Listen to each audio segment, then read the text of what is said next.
चिकन चिकन पेट जोनी खेत लेखा कोड़ी, चिकन चिकन पेट जोनी खेत लेखा कोड़ी, छोड़ी राजा छोड़ी दराद करे घोड़ी,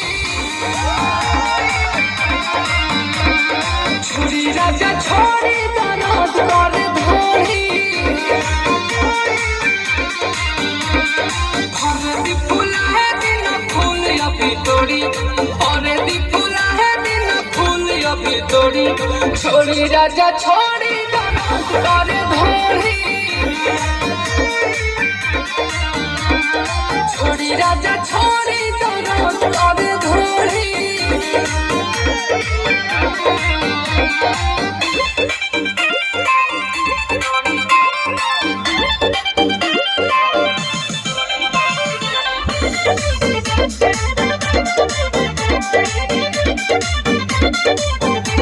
प्यार करतनी हम मरतनी, मन कइलो के बाद पूरा धरतनी,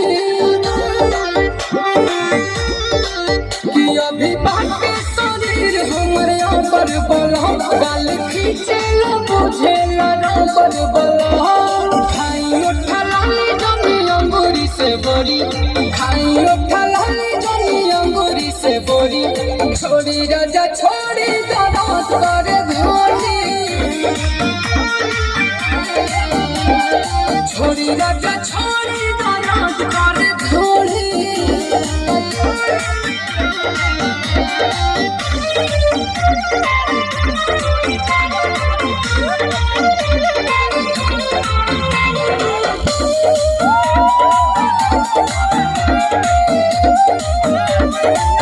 देह नरम बाटे होत गरम बाटे, बकीरा बाटे तनिको न शरम बाटे, कि हमर भाई बापे सारा बुद्धि पिया, तोहर छुला से होला दूध गुंदी पिया, दिनो दिन होता बिकु कमजोरी, दिनो दिन होता बिकु कमजोरी, छोड़ी राजा छोड़ी